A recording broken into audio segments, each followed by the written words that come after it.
Assalamualaikum warahmatullahi wabarakatuh. Kembali lagi di Biologi Education. Untuk intan pariwara kelas 11 ini sudah lama ya Mimin gak upload, mohon maaf.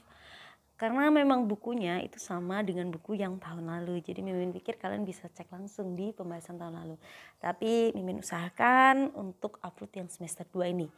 Kita mulai dari bab yang pertama, yaitu bab sistem pernapasan pada manusia, bagian uji kompetensi 1. Mari kita simak bersama-sama.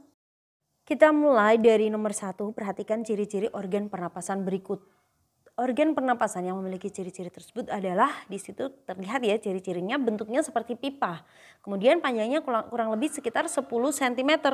Dindingnya di lapis paling luar terdiri dari jaringan ikat. Dan lapisan tengahnya ada jaringan otot, polos, dan juga cincin tulang rawan. Nah, dari ciri-ciri ini menunjukkan bahwa yang dimaksud pada soal nomor 1 itu adalah organ trakea. Jadi jawabannya adalah yang B. Kita lanjutkan ke nomor 2, perhatikan gambar struktur alveolus di samping. Alveolus tersusun atas bagian seperti yang ditunjukkan oleh huruf X. Dalam jumlah banyak, struktur pada bagian X tersebut sangat mendukung fungsi alveolus, yaitu, nah ingat ya, alveolus itu kan terdiri dari seperti kantong-kantong kecil. Nah, kantong-kantong kecil ini disebut dengan alveoli, bentuknya seperti anggur. Jika jumlahnya sangat banyak, itu bisa memperluas permukaan si alveolusnya untuk pertukaran gas. Jadi di sini jawabannya adalah yang D, memperluas permukaan yang digunakan untuk pertukaran gas. Nomor 3, suatu organ pernapasan memiliki beberapa fungsi berikut. Informasi yang sesuai dengan struktur organ tersebut adalah, yang pertama fungsinya adalah menyaring debu dan kotoran yang masuk bersama udara pernapasan. Yang kedua, mengatur suhu udara pernapasan. Lalu mengenali adanya bau. Nah, di sini tentu saja sudah sangat jelas ya, ini adalah organ hidung. Nah, bagian mana sih yang fungsinya untuk menyaring debu dan juga mengatur suhu, mengenali adanya bau? Itu adalah fungsi dari selaput lendir yang ada di hidung dan juga rambut-rambut halus. Maka jawabannya di sini adalah yang E.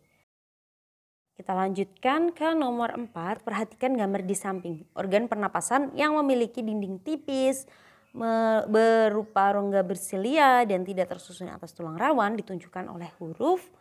Nah, jadi yang dimaksud pada soal yang diinginkan yang punya dinding tipis, kemudian ada silianya, tidak ada tulang rawan, itu adalah bronkiolus ya. Bronkiolus yang mana? Kita identifikasi satu persatu dulu. Untuk yang huruf P itu adalah faring ya. Kemudian huruf H itu adalah laring. Lalu huruf R di situ adalah trakea. Sedangkan huruf S adalah bronkus, dan kemudian huruf T di sini adalah bronkiolus. Jadi yang ciri-ciri utamanya nih dia bronkiolus itu yang membedakan dengan yang lainnya adalah tidak punya tulang rawan.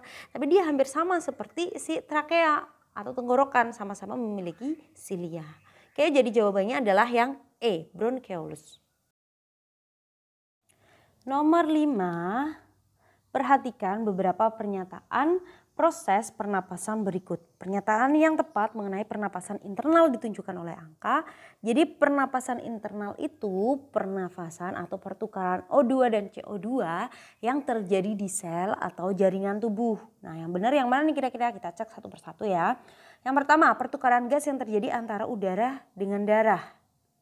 Nah, untuk antara udara dan darah, ini bukan ya, ini pernafasan eksternal. Kemudian yang kedua, oksigen berdifusi masuk ke cairan jaringan tubuh. Nah, ini betul sekali nomor 2. Kemudian yang nomor 3, hemoglobin melepaskan ikatan dengan oksigen. Oke, iya, karena kenapa dilepaskan? Karena oksigennya akan masuk ke dalam sel atau jaringan tubuh. Jadi betul ya nomor 3. Nomor 4, protein dalam sel darah merah mengikat oksigen. Protein dalam sel darah merah akan mengikat oksigen. Nah, ini bukan, justru melepaskan ya. Kalau untuk mengikat itu terjadinya di alveolus, yaitu pernafasan eksternal. Nah, terjadi reaksi kimia HBO2 menjadi Hb plus O2 ini betul karena ada pelepasan hemoglobin ada pelepasan antara hemoglobin dan oksigen untuk dimasukkan ke dalam sel atau jaringan tubuh. Oke, jadi jawaban yang paling tepat di sini ada nomor 2, 3 dan juga 5. D. Nomor 6, pada pernapasan dada peristiwa yang terjadi apabila otot antar tulang rusuk dalam berkontraksi adalah, nah ketika otot antar tulang rusuk dalam nih yang kontraksi. Oke, Mimin tunjukkan mekanismenya ya. Jadi untuk pernapasan dada itu kan ada dua. Ada saat inspirasi, saat memasukkan udara, dan juga ekspirasi saat mengeluarkan udara. Jadi untuk inspirasi, yang terjadi saat inspirasi adalah otot antar tulang rusuk yang bagian luar yang kontraksi ya. Jadi otot antar tulang rusuk luarnya yang kontraksi, yang dalamnya akan relaksasi. Ini saat pernapasan dada yang bagian inspirasi. Lalu saat ekspirasi, saat mengeluarkan nih, yang kontraksi adalah otot antar tulang rusuk bagian dalam. Jadi otot antar tulang rusuk dalam itu akan berkontraksi. Kalau otot antar tulang rusuk dalam kontraksi, makanya yang bagian luar akan relaksasi. Maka yang paling tepat di sini pada soal yang dimaksud ini adalah saat terjadi proses ekspirasi atau pengeluaran udara. Maka yang terjadi adalah volume rongga dadanya akan mengecil. Jadi jawabannya adalah yang C. Lanjut ke nomor 7, perhatikan gambar mekanisme pernapasan berikut. Peristiwa yang terjadi apabila diafragma dalam keadaan seperti gambar 1 dan 2 adalah, bisa kita lihat ya. Untuk gambar yang pertama, diafragmanya itu lebih mendatar. Oke, kalau diafragma mendatar berarti ini saat terjadi inspirasi atau saat memasukkan udara. Kemudian gambar yang kedua, kita lihat diafragmanya melengkung. Berarti ini saat terjadi proses ekspirasi atau mengeluarkan udara. Nah, jadi di sini jawabannya adalah yang A nih yang paling tepat. Untuk peristiwa 1, otot diafragmanya kontraksi, maka udaranya akan masuk ke dalam paru-paru. Sedangkan peristiwa 2, otot diafragmanya relaksasi, udara akan keluar dari paru-paru. Kalian harus ingat ya, pokoknya ketika kontraksi itu diafragmanya justru akan mendatar. Sedangkan saat relaksasi diafragmanya akan melengkung. Oke, jawabannya adalah yang A. Nomor 8, Ahmad dan Arfan sedang bertanding lari. Setelah mencapai finish, Ahmad dan Arfan tampak terengah-engah. Nah, kondisi tersebut terjadi karena apa? Biasanya hal tersebut terjadi karena frekuensi pernafasan dapat dipengaruhi oleh jenis aktivitas tubuh. Contohnya seperti saat berolahraga yang dilakukan oleh Ahmad dan juga Arfan. Nah, saat olahraga, otot-otot tubuh itu akan memerlukan lebih banyak energi dibandingkan saat beristirahat. Oleh karena itu, tubuh akan memerlukan lebih banyak oksigen untuk melakukan respirasi sel, dan tubuh akan mengurangi karbon dioksida yang ada di dalam tubuh yang mulai meningkat nih karena metabolismenya tadi. Nah, setelah sampai di dalam jaringan tubuh, oksigen yang digunakan untuk respirasi yaitu untuk mengkonsumsi zat makanan dan juga glukosa sehingga menghasilkan energi, karbon dioksida dan juga uap air. Jadi hasilnya ada 3. Nah, energinya digunakan oleh sel-sel otot tubuh saat berolahraga, maka tubuh akan membutuhkan energi yang lebih besar sehingga oksigen yang dibutuhkan juga semakin banyak. Maka jawabannya di sini adalah yang E. Otot-otot memerlukan lebih banyak energi sehingga tubuh membutuhkan banyak oksigen untuk respirasi sel dan tubuh mengurangi karbon dioksida yang meningkat. Oke, jadi jawabannya adalah yang E. Nomor 9, perhatikan grafik volume udara pernapasan pada manusia berikut. Volume total paru-paru diperoleh dari jumlah volume udara pernapasan yang ditunjuk oleh.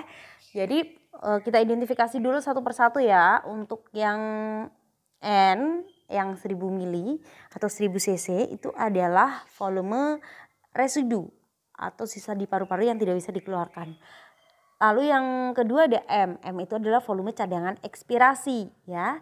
Jadi saat kita ekspirasi maksimal itu sekitar 1500 cc atau mili. Kemudian ada L. L itu adalah volume tidal, volume udara pernapasan biasa. Jadi saat kalian bernafas seperti biasa, itu volumenya adalah sekitar 500 mili. Lalu yang K adalah volume cadangan inspirasi.